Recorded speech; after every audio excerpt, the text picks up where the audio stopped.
Hilary Kennedy from The Blaze, 4-Minute Buzz, and, of course, HilaryKennedy.com. Thanks for joining us, Hillary. Thank you. Thanks for the free plug. Yeah. Let's start out with a fun clip from the Kim Iverson show recently where she asked a question of Alan Dershowitz, and then we'll get your take on it.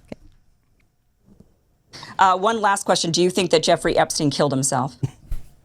No, of course not. Well, he didn't kill himself without the help of some people. He did kill himself, but he killed himself with the help of guards. He didn't do it by himself. He couldn't have done that. Obviously, though, the videos were turned off, and the guards turned their back, and his cellmate left. So I think he killed himself, but he killed himself with the assistance of some people in law enforcement.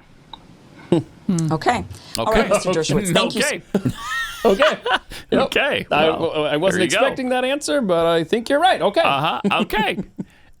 There was, a lot that was that went wrong there in order for him to be able to kill himself. So, yeah, the videos were off. The guards were asleep or whatever.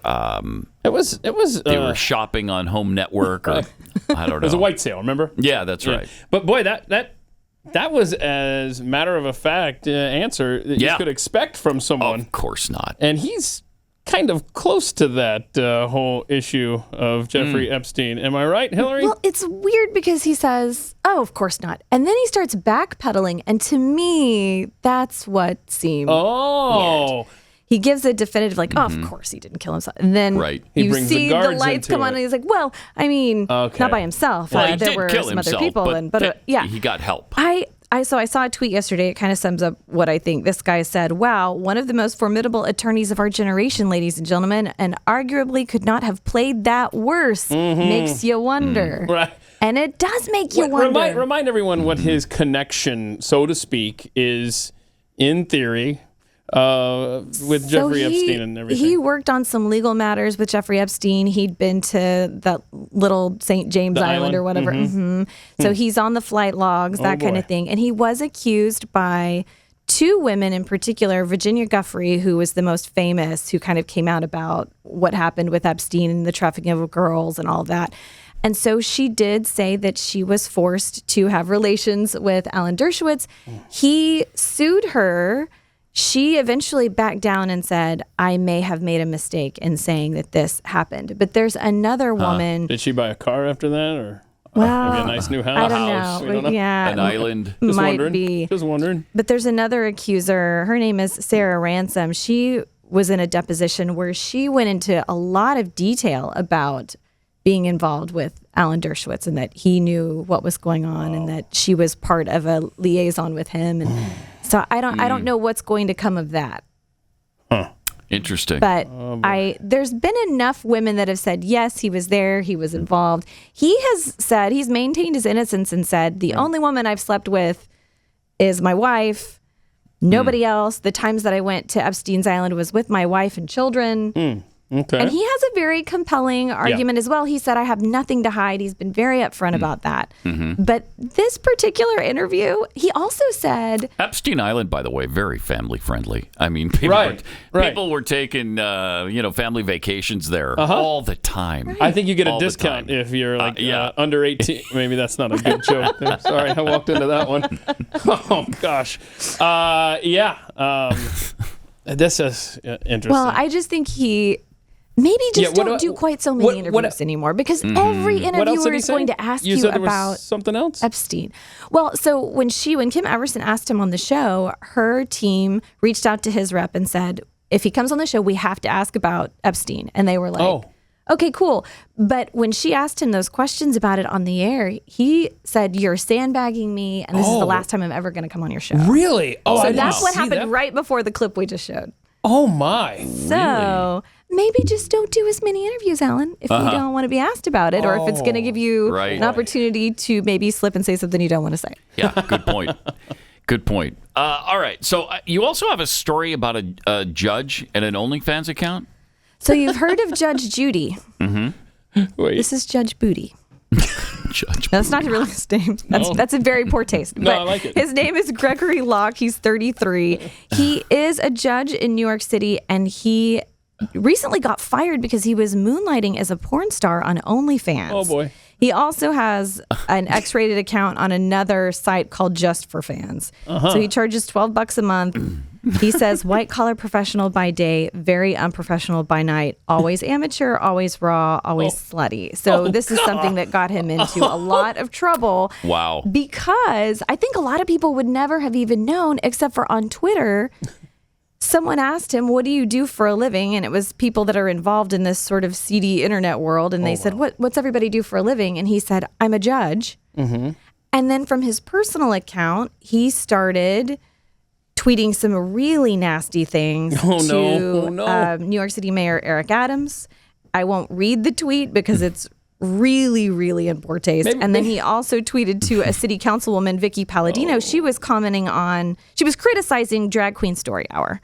And so he sent her a very offensive tweet. Oh, boy. And so she started looking into, well, who is this guy? And that's when they discovered that he is, in fact, a judge. Hey, maybe we'll get into this a little bit more an idiot. on overtime today. Yeah, I won't go into the contents here on this show this morning of what's on his OnlyFans, but it is highly disturbing. And so this councilwoman said, the city's got to have faith in its courts at every level, and employing individuals like Mr. Locke in positions of legal authority corrodes the people's trust in the professionalism and impartiality of our institutions, because he does have very obvious left leanings in all of his tweets. And so she was saying, you can't have that out there.